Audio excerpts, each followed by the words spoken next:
Cholesterol இருக்கு, BP இருக்குன்னா அடுத்து ஹார்ட்டை போய் பார்க்குற அளவுக்கு கல்லீரல் யாரும் பார்க்கறது கிடையாது. கல்லீரல் பிரச்சனைனால என்ன நினைச்சிடும், குடியினால கல்லீரல் கெட்டு போச்சு.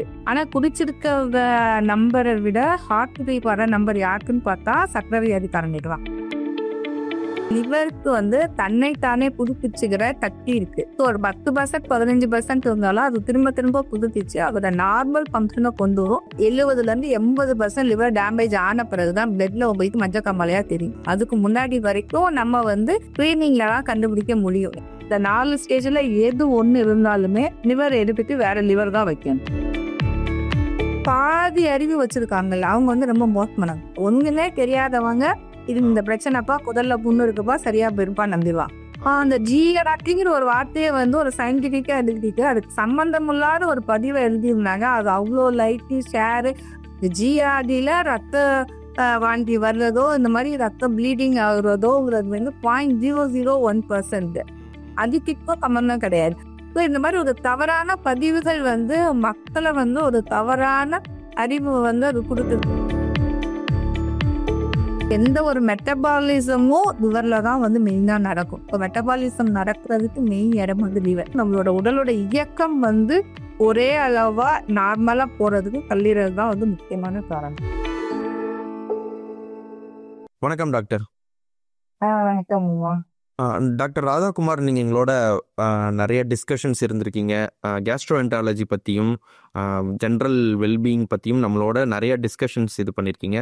இந்த வாட்டி நாம் லிவர் ஹெல்த் பற்றியும் கட் ஹெல்த் பற்றியும் கேல் பிளாடர் அது சம்மந்தப்பட்ட வியாதிகள் பற்றியும் உங்கள்கிட்ட எக்ஸ்டென்சிவாக பேசுறதுக்காக இந்த ஸ்பெஷல் செஷன் கனெக்ட் பண்ணியிருக்கோம். வணக்கம் டாக்டர், எப்படி இருக்கீங்க? வணக்கம், நல்லா இருக்கேன். எப்படி இருக்கீங்க? நலம் டாக்டர். இப்போ இந்த லிவர் ஹெல்த்து, லிவரோட ஃபங்க்ஷன், கேல் பிளாடர், அதுக்கடுத்து பேன்கிரியஸ், இதை பற்றி பேசும்பொழுது ஜென்ரலாக நாம் தெரிஞ்சுக்க வேண்டிய அவேர்னஸ் என்னென்ன டாக்டர்? ஒரு லிவர் ஹெல்த்துன்றது என்னென்ன, லிவரோட ஃபங்க்ஷன் ஏன் நம்மளுக்கு முக்கியம்? லிவர் ஹெல்த் அப்படிங்கிறது என்னன்னா, நம்ம உடம்புல இருக்க கழிவு பொருட்கள்ல வெளியேற்றுறதுல முக்கியமான பங்கு சிறுநீரகத்துக்கு அடுத்தபடியா கல்லீரலுக்கு இருக்கு. அதனால அது ஒழுங்கா ஒரு ஆரோக்கியமா ஹெல்த்தியா இருந்தாதான் நம்ம உடம்புல கழிவு பொருட்கள்லாம் வெளியேற்றி நம்ம உடம்பு ஆரோக்கியமா இருக்கும். அதனால லிவரோட ஹெல்த் நம்ம உடம்போட ஹெல்த்துக்கு ரொம்ப முக்கியம். ஏன்னா அந்த போற பாதை அடைச்சிக்கிச்சுன்னா கழிவு பொருட்கள் உடம்புலயே தேங்கி நின்று நம்ம உடம்போட ஆரோக்கியமும் சுகாதாரமும் தேடும். அந்த ஒரு காரணத்துக்காக லிவரை கல்லீரலை ஆரோக்கியமா வச்சுக்கிறது நம்மளோட கடமை. ஸோ கல்லீரலோட வேலைகள் அப்படின்னு என்னன்னு பார்த்தோம்னா, முக்கியமா ஒரு 6 வேலைகள் அது பாக்குது. 6 வேலைகளை 3 பிரிச்சுக்கு. 3 பிரிச்சு முதல் 3 வேலை என்னன்னா, நம்ம சாப்பிட்ற சாப்பாட்டுல இருக்கிற உணவுப் பொருள் செரிமானமாகி அடிப்படை பொருட்களா மாறும். அதாவது குளுக்கோஸ், கார்போஹைட்ரேட் குளுக்கோஸா மாறும். புரோட்டீன் அமினோ ஆசிடா மாறும்.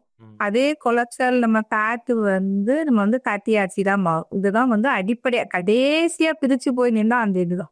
ஸோ இந்த குளுக்கோஸை நமக்கு தேவைப்படுற அளவு இப்ப நம்ம சாப்பிட்டு இருக்க அதிகமான குளுக்கோஸை கிளைக்கோஜனா மாத்தி லிவர் ஸ்டோர் பண்ணும். ஓகே, இதே அந்த protein, amino acid, fatty liver இது எது நமக்கு குறையுதோ ஒன்னா கன்வெர்ட் பண்ணும். குளுக்கோஸ்ல அமினோ ஆசிடை கன்வெர்ட் பண்ணும், அமினோ ஆசிட்ல ஃபேட்டை கன்வெர்ட் பண்ணும். எதுவுமே இல்லை, நமக்கு எனர்ஜி அதிகமாயிடுச்சு அப்படின்னா மொத்தமா ட்ரைகிளிசரைடு இந்த மாதிரி ஃபேட் வடிவத்துல மாத்தி உடம்புல அடிப்போட் டிஷ்யூல ஸ்டோர் பண்ணும். இந்த வேலையை பண்றது லிவர் தான். அதாவது நீங்க என்ன மாதிரி வேணா சாப்பிடலாம். நீங்க புரோட்டீனா நீங்க மட்டன் சாப்பிடலாம், இல்ல இது சாப்பிடலாம், ரைஸ் சாப்பிடலாம். ஆனா கடைசியில இந்த 3 வடிவங்களா தான் மாறும். அது உடம்புக்கு தக்கனப்படி மூளையும் ஒண்ணுக்கு ஒண்ணு மாத்திக்கும். நான் ரைஸே தான் சாப்பிடுறேன், நான் ஆயிலே எடுக்கல, எனக்கு எப்படி கொலஸ்ட்ரால் வந்துச்சுன்னா லிவர் ரைஸை கொலஸ்ட்ராலா மாத்தி உள்ளுக்குள்ள ஸ்டோர் பண்ணிட்டு. அப்போ ஒரு லிவர் ஒரு ரெகுலேட்டர்னு சொல்லலாமா? அப்போ ரெகுலேட்டர் லிவர் ரெகுலேட்டர். ஸோ எந்த ஒரு மெட்டபாலிசமும் லிவர்ல தான் மெயினா நடக்கும். இப்போ மெட்டபாலிசம் நடக்கிறதுக்கு மெயின் இடம் லிவர். இதே லிவர் 3 பொருட்களை உற்பத்தி பண்ணுது.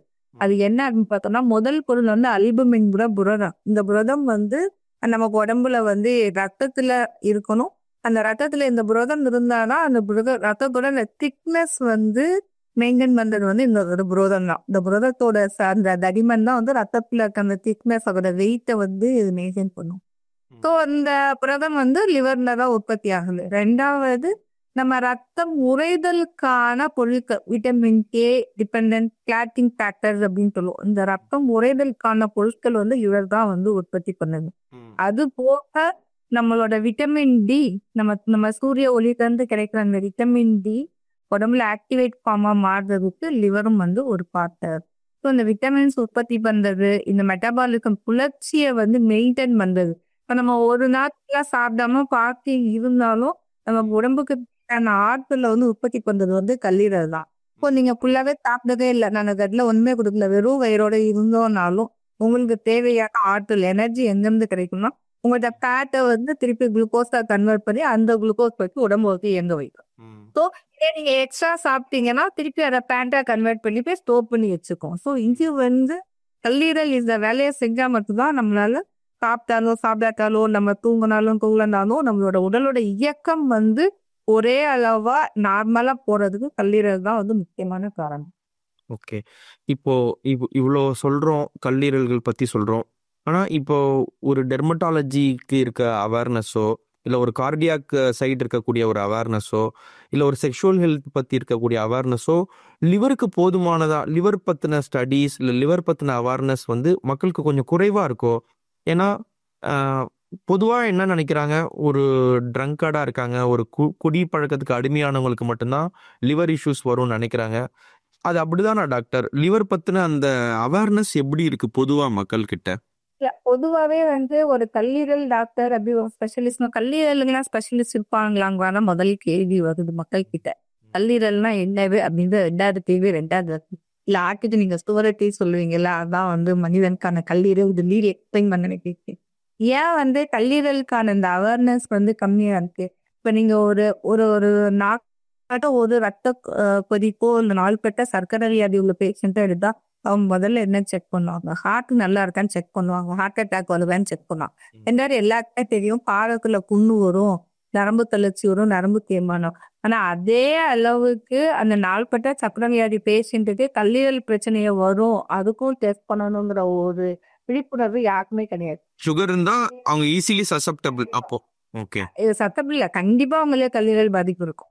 அது வந்து ஒன் ஆஃப் த காம்போனன்ட் வந்து கல்லீரல் பாதிப்பு. அது வந்து மெட்டபாலிக் லிவர் டிசீஸ் நாங்க சொல்லுவோம், மெட்டபாலிக்லி அசோசியேட்டட் லிவர் டிசீஸ் சொல்லுவோம். ஃபேட்டி லிவர் எல்லாம் தான் அந்த கேட்டகரியில தான் வருது. ஸோ நீங்க ஃபேட்டி லிவர், நீங்க டயபெட்டிஸ் இருக்கு, உங்களுக்கு ஹைப்பர் டென்ஷன் இருக்கு, கொலஸ்ட்ரால் இருக்கனால அடுத்து ஃபேட்டி லிவர் இருக்கா, லிவர் டேமேஜஸ் இருக்கான்னு சொல்லி அடுத்த லைனுக்கு போவோம். ஆனா நம்ம என்ன பண்ணுவோம், கொலஸ்ட்ரால் இருக்கு, பிபி இருக்குன்னா அடுத்து ஹார்ட்டை போய் பாக்குற அளவுக்கு கல்லீரல் யாரும் பாக்குறது கிடையாது. ஆனா நம்ம ஊர்ல வந்து கல்லீரல் பிரச்சனைனால என்ன நினைச்சிடும், குடியினால வந்து கல்லீரல் கெட்டு போச்சு உதவி கேள்வி.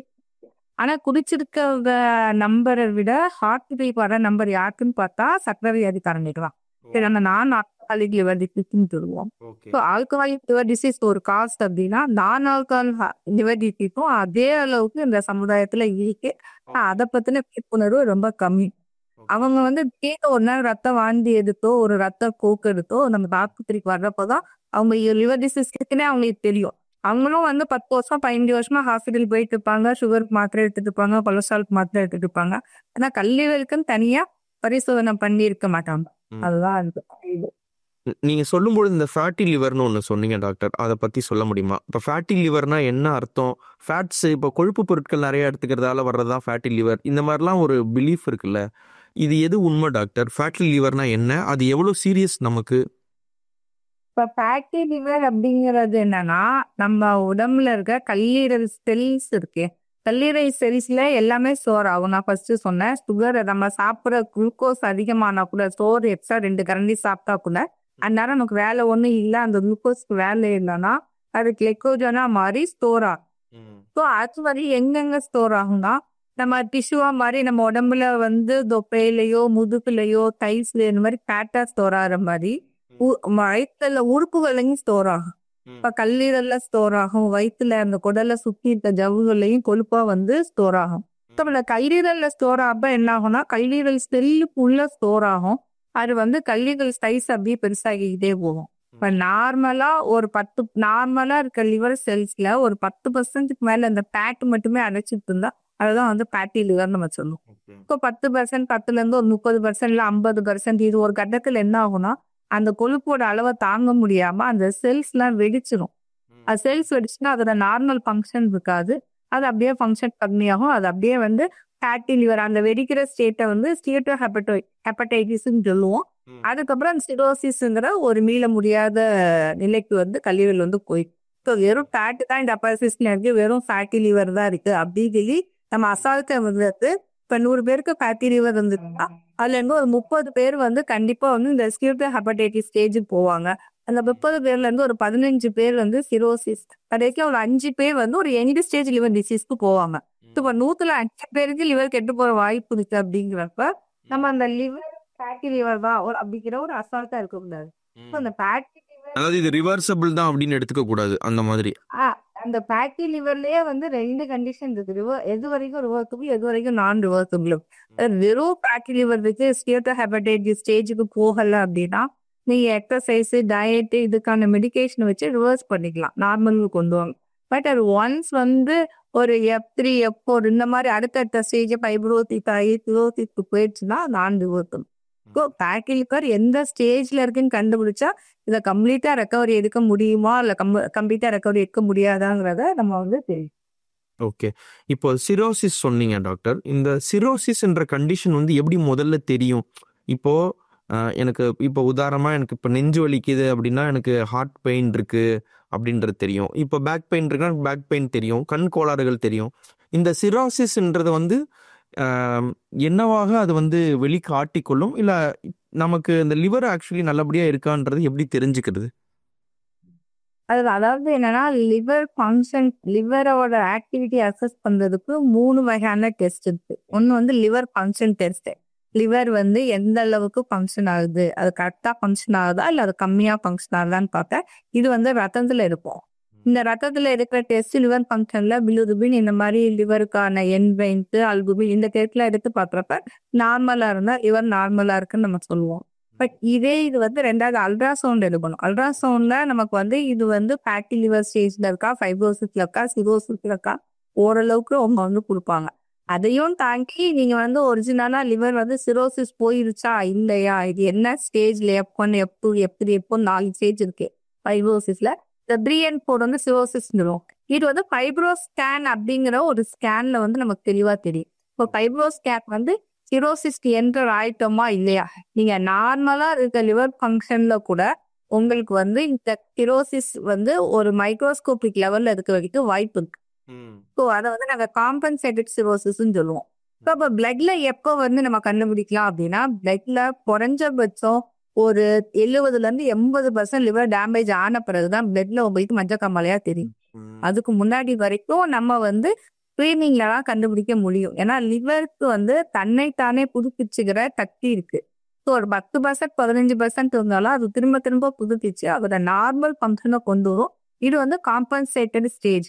எப்ப இது கூட என்னால முடியாது அப்படின்னு சொல்லி விடுதோ அது வந்து டீகாம்பன்சேட்டட் ஸ்டேஜ். இப்ப நீங்க கேட்குற மாதிரி உங்களுக்கு அறிகுறி தெரியணும்னா லிவர் வந்து டீகாம்பன்சேஷன் ஆகிக்கணும். காம்பன்சேட்டட் ஸ்டேஜ்ல இருக்க வரைக்கும் நோயாளிகளுக்கோ இல்லை நார்மலா மக்களுக்கோ அது எந்த அறிகுறியும் தெரியாது. இப்போ நம்ம கிட்ட அவங்க வர்றப்ப டீகாம்பன்சேட்டட் ஸ்டேஜ்ல வருவாங்க. இந்த டீகாம்பன்சேட்டட் ஃபீச்சர்ஸ் வந்து 4 ஃபீச்சர் 4 அறிகுறி தான். ஒண்ணு என்ன அப்படின்னா வந்து ரத்தத்துல பிலிருபின் லெவல் வந்து அதிகமாகுறது, இதுதான் மஞ்சக்காமாலை வெளியில சொல்றது. 2வது வந்து வயிறு வீக்கம் கால்கை வீக்கம் வந்து இருக்கும், அசைட்டிஸ்ன்னு சொல்லுவோம்.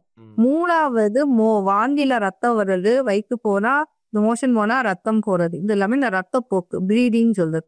4வது வந்து ஆள் குளறி பேசுறது, நிதானம் இல்லாம இருக்குது, என்கோபுலோபதின் பிரெயின். லிவர் அப்படி இருந்தாலும் அந்த மாதிரி பேச வாய்ப்பு இருக்கு. கண்டிப்பா லிவர் வந்து கடைசியில வந்து ஒவ்வொரு உறுப்பையா தாக்குறப்ப கண்டிப்பா பிரெயினையும் வந்து தாக்கும். ஸோ இந்த 4 ஸ்டேஜ் வந்து இருக்கிறப்ப டீகாம்பன்சேஷன், இதுக்கப்புறமா அவங்க லிவரை தேக்க முடியாது அப்படின்னு நம்மளே முடிவு பண்ணிக்கலாம். இப்போ கிளினிக்கலா லிவர் கெட்டு போச்சுன்னு சொல்றதுக்கு இந்த 4 அறிக்கையும் ரொம்ப முக்கியம். லிவர்ன்றது அதுதான் இப்போ டீகாம்பன்சேட். ஆமா, சிரோசிஸ் லிவரோட கிளினிக்கல் பிக்சர்ஸ் நீங்க கேட்ட அந்த அறிகுறி வந்து இதுதான். ஒண்ணு வயிறு வீக்கம் வர்றது, இன்னொன்னு மஞ்சக்காமால, இன்னொன்னு ரத்தப்போக்கு, 4 வந்து மூளை நிதானம் இல்லாம குளறி பேசுறது, என்கோபுலோபதி. இந்த 4 ஸ்டேஜ்ல எது ஒண்ணு இருந்தாலுமே லிவர் எடுத்துட்டு வேற லிவர் தான் வைக்கணும். Okay okay. அது நீங்க வந்து மெடிசின்ல வந்து நீங்க கம்ப்ளீட்டா லிவர் வந்து டிரான்ஸ்பிளான்ட் பண்ணதான் வழி. டிரான்ஸ்பிளான்ட் தான் ஃபைனல் ட்ரீட்மெண்ட்.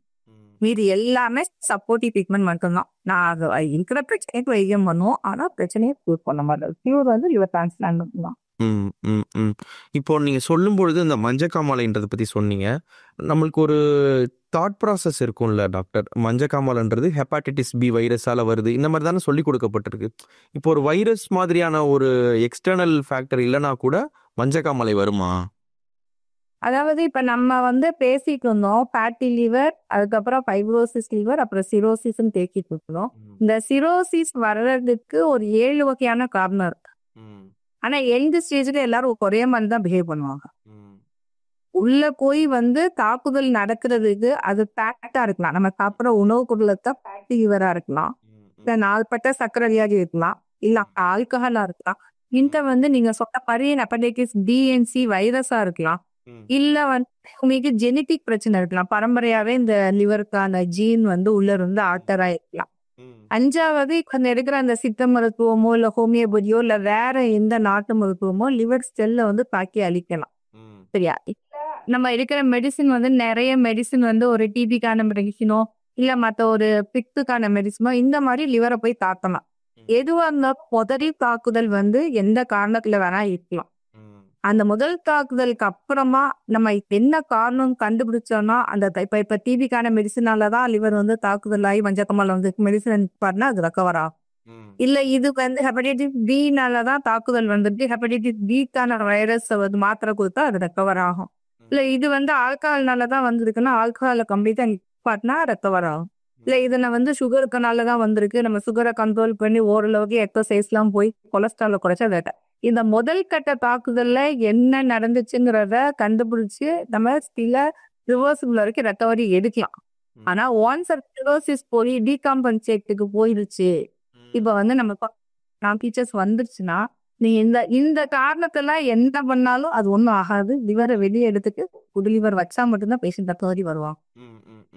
இப்போ இந்த 7 காரணமும் உங்களுக்கு வந்து கடைசி என்னன்னு சொல்லுவாங்களா, அந்த லிவர் டிகாம்பன்சேட்டோட ஒரு ஃபீச்சர் வந்து மஞ்சக்காமலை. ஆனா அந்த மஞ்சக்காமலை மட்டும் தான் மெயினா பேசுவாங்க. ஆனா மீதி இருக்க அந்த ரத்த போக்கையோ நிதானம் இல்லாம இருக்கிறதையோ இல்ல நமக்கு அந்த வயிறு வீக்கம் கால் வீக்கம் வந்து கிட்னி பாதிப்படைகிறது அதை பத்தி யாருமே வெளியில பெருசா பேச மாட்டாங்க. ஆனா எல்லாமே லிவர் வந்து பாதிப்புக்குள்ளான அறிகுறிகள், அவ்வளவுதான். ஓகே, இன்னைக்கு உங்களுடைய பதிவுல நீங்க சொல்லியிருந்தீங்க இந்த ஜேர்டுன்றத பத்தி எழுதிருந்தீங்க டாக்டர். அந்த ஜேர்டுனா என்ன டாக்டர், அதை பத்தி நீங்க சொல்ல முடியுமா? ஏன் அது ரிலவெண்ட் டாக்டர், அதை பத்தி ஏன் தெரிஞ்சுக்கணும் நாங்க? ஆக்சுவலா வந்து நான் அந்த பதிவுல எழுதினது ஒரு என்ன ஒரு சர்க்காஸ்டிக் பதிவு. அது ஜேர்டுங்கிறது வந்து கேஸ்ட்ரோ இன்டெஸ்டினல் ரிஃப்ளக்ஸ் டிசீஸ், அதாவது குடல்ல இறப்பையில இருக்க ஆசிட் வந்து மேல எதுக்கழிச்சு கொண்ட வரைக்கும் புண்ணாக்குற ஒரு நோய். அதுக்கும் ரத்த போக்குக்கும் சம்பந்தம் கிடைக்காது. அதுல வந்து என்னைக்குமே வந்து ரத்த போக்கு வரவே வராது. ஆனா பேஸ்புக்ல அந்த நிறைய ஷேர் கொண்டவங்க என்ன எழுதியிருந்தாங்கன்னா, ஜேர்டுனால ரத்த போக்கு வரும், அதனால மரணம் சம்பவிக்கும், நீங்க அதனால உணவு குறிக்கிற நார்மலா சாப்பிடுங்கன்னு எழுதியிருந்தாங்க. நம்ம ரத்த போக்கு வர்றது வந்து நம்மளோட இதுல மெயின் பிரச்சனை 2 விஷயம்தான். ஒண்ணு உள்ள ஐசர் இருக்கணும், அந்த ஐசர் போய் புத்து மாதிரி உள்ளுக்குள்ள போய் ரத்த குழாய் வரைக்கும் போய் அந்த ரத்த குழாயோட கனெக்ட் ஆகி வெளியே ரத்தம் வரும். அப்படி இல்லைங்கிற பட்சத்துல இந்த கல்லீரல் பிரச்சனையில என்ன ஆகும்னா, கல்லீரல் வந்து ரொம்ப ஸ்டிப் ஆயிரும். நாள்பட சிரோசிஸ் வந்து ஸ்டிப்னஸ் ஆஃப் த லிவர் தான். அந்த ஸ்டிப் ஆகிறப்ப பிளட்டான வந்து ஈஸியா அதோட கோ த்ரூ பண்ண முடியாது. ஒரு ப்ரெஷர் கொடுத்தா அந்த ப்ரெஷர் கொடுக்குதான் அந்த பிளட் ஃப்ளோ வந்து அந்த நடக்கும். அந்த ப்ரெஷர் கொடுக்க என்ன ஆகும்னா அந்த மிச்சம் இருக்க பிளட் எல்லாமே பேக் ஃப்ளோ அடிக்கும். அந்த பேக் ஃப்ளோ அடிச்சு உங்களுக்கு இறப்பையிலையும் குடல்லையும் இந்த ரத்த குழாயெல்லாம் வீங்கி அந்த ரத்த குழாய் மேல நம்ம சாப்பிட்றப்போ இருங்களோ தும்முலோ போறப்ப ரத்த குழாய் வெளிச்சு ரத்தம் வாந்தி வரும். அதுக்கு அன்கன்ட்ரோலபிளா வந்து சில சமயம் மரணம் வந்து சம்பவிக்கும். இது வந்து ஜேர்டுக்கும் இதுக்கும் எந்த சம்மந்தமுமே கிடையாது. அதாவது எப்பவுமே வந்து நம்ம ஊர்ல வந்து ஒரு பாதி அறிவு வச்சிருக்காங்கல்ல, அவங்க வந்து ரொம்ப மோசமானவங்க. ஒண்ணுமே தெரியாதவங்க இது இந்த பிரச்சனைப்பா குடல்ல புண்ணு இருக்குப்பா சரியா போயிருப்பா நம்பிடுவான். அந்த ஜிஆர்டிங்கிற ஒரு வார்த்தையை வந்து ஒரு சயின்டிபிக்கா எழுதிட்டு அதுக்கு சம்பந்தம் இல்லாத ஒரு பதிவை எழுதியிருந்தாங்க. அது அவ்வளோ லைக்கு ஷேரு, அது வந்து ஒரு தப்பான மிஸ்கன்செப்ஷன் இருக்கு. டெஃபினட்டா அந்த மாதிரி ஒரு எந்த ஒரு டெக்ஸ்ட் புக்லயும் எங்க கேஸ்ட்ரோ டெக்ஸ்ட் புக்லயும் எந்த அந்த ஒரு கான்செப்டே கிடையாது. ஜிஆர்டில ரத்த வாந்தி வர்றதோ இந்த மாதிரி ரத்த ப்ளீடிங் ஆகுறதோங்கிறது வந்து 0.001%. அதுக்கும் சம்பந்தம் கிடையாது. ஆனா ரத்த வாக்கி வர்றதுக்கு அதை நிப்பாட்டுறதுக்கான மருந்து மாத்திரைகள் அது என்டையர்லி டிஃப்ரெண்ட். அதுக்கான என்டையர்லி காரணங்கள் வேற. நம்ம சொன்ன 2 காரணம் தான் மெயின். இப்போ அல்சரா இருந்துச்சுன்னா அல்சருக்கான மெடிசின் போட்டாதான் ரத்தம் வந்து போக்கு நிற்கும்.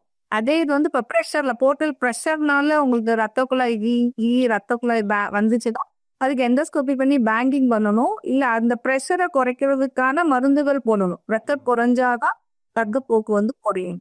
ஸோ ரெண்டுக்கும் டிஃப்ரெண்ட் வேற, டாக்ஸ் வேற. ஆனா இவங்க மென்ஷன் பண்ணி இருக்கிறது வந்து வேற. ஸோ இந்த மாதிரி ஒரு தவறான பதிவுகள் வந்து மக்களை வந்து ஒரு தவறான அறிவு வந்து அது கொடுக்குது. இப்ப நாளைக்கு எல்லாம் ஜிஆதின்னு சொல்ல எல்லாமே எனக்கு ரத்தப்போக்கு வருமா, அப்ப எனக்கு இந்த மாதிரி ஆகுமான்னு ஒரு பேசிய பொதுமக்கள் விதைக்குது. இது வந்து முற்றிலும் தவறான பதிவு.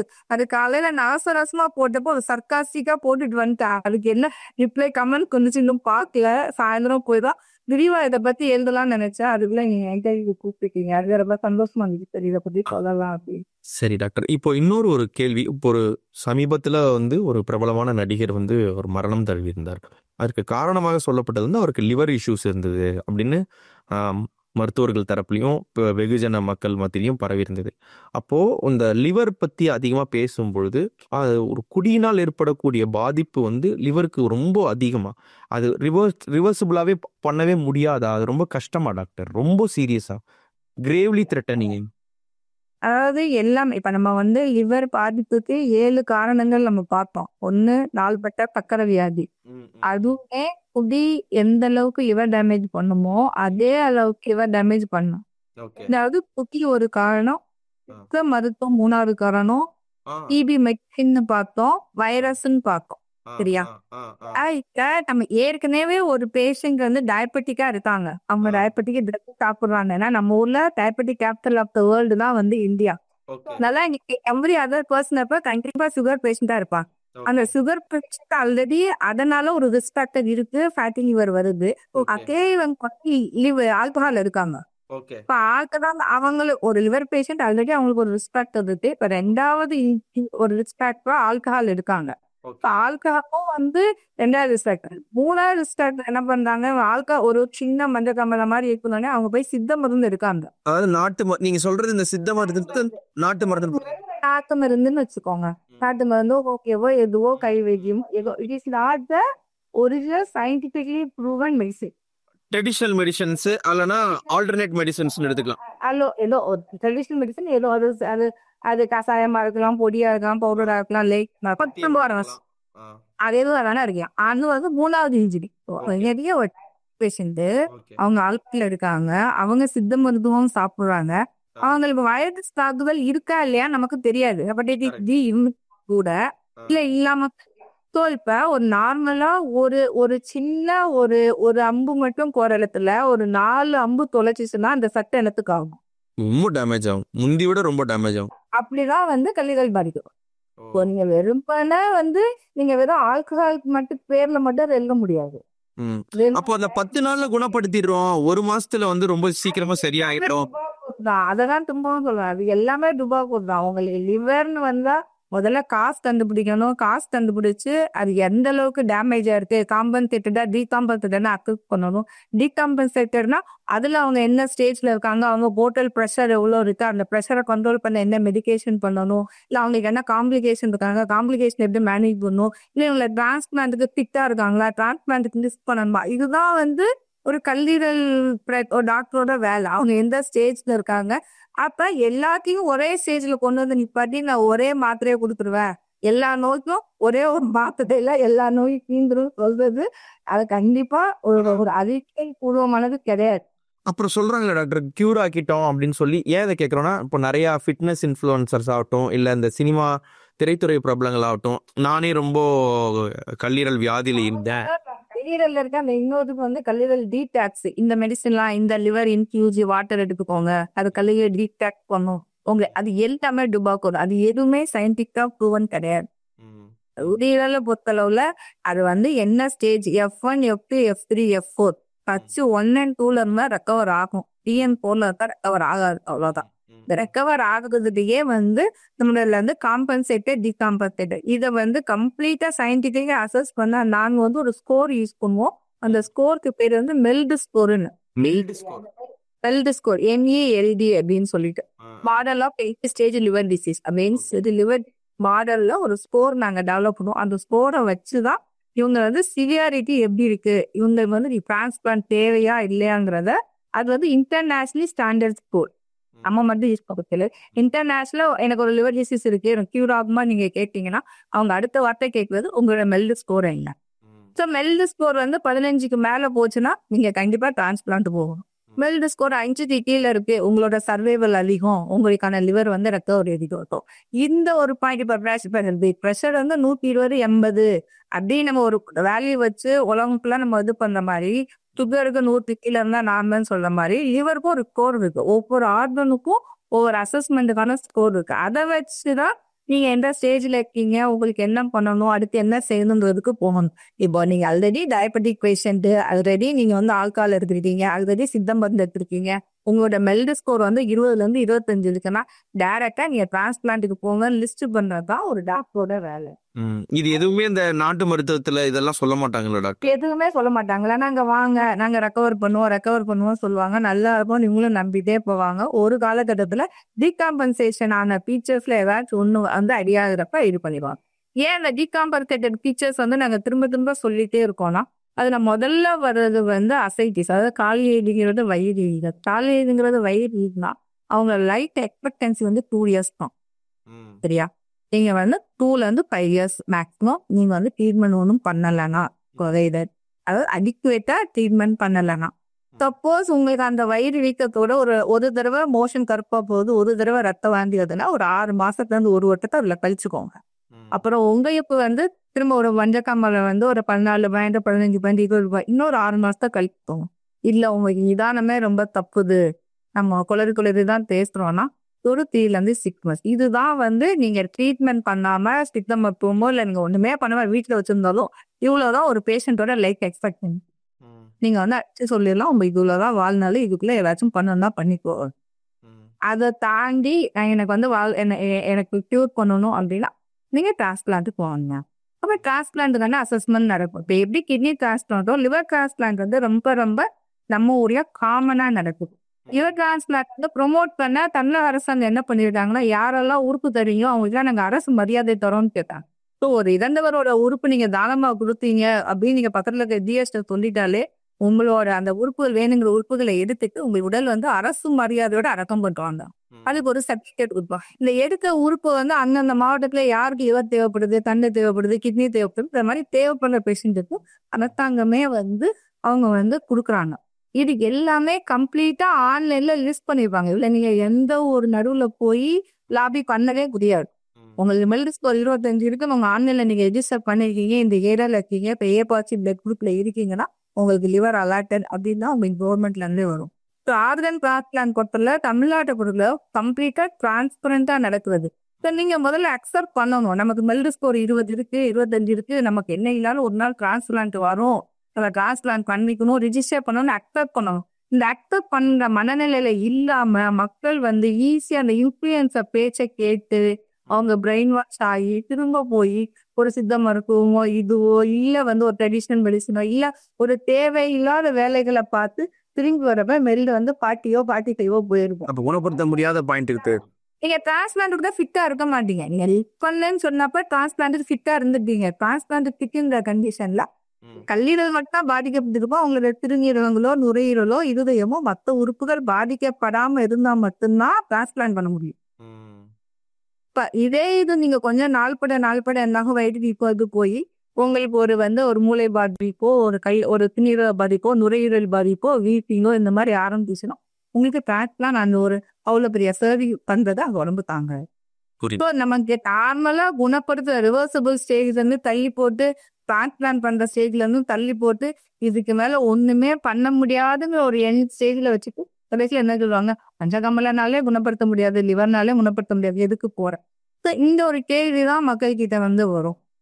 நம்மளோட இந்த மக்கள் கிட்ட நான் சொல்றது என்னன்னா கல்லீரல் நோய் முதல்ல எந்த இடத்துல இருக்கு, நம்ம எந்த ஸ்டேஜ்ல நிக்கிறோங்கிறத அவங்க முதல்ல தெரிஞ்சுக்கணும்.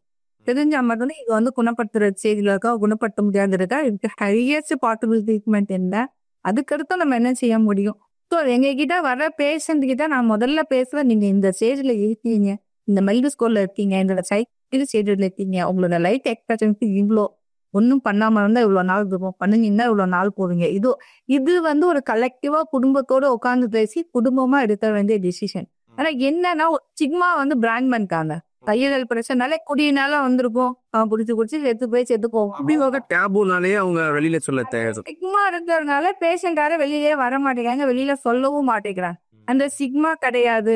இது பிடிக்கலனாலும் சுகர் பேஷண்ட்டுக்கும் வரும், இது வைரஸ் பேஷண்ட்டுக்கும் வரும், இந்த மாதிரி வந்து ட்ரக் பிடிக்கலனாலும் வரும் அப்படிங்கிற இது ஒரு நார்மல் அப்படிங்கிற இது வந்து மக்கள் கிட்ட வந்து கொண்டு போகணும். இது ஒரு ஸ்டிக்மா கிடையாது. கல்லீரல் நோய்ன்றது ஒரு ஸ்டிக்மா கிடையாது. குடியினால மட்டும் வர நோய் கிடையாது. குடி வந்து ஒரு அடிஷனல் ஃபேக்டர்.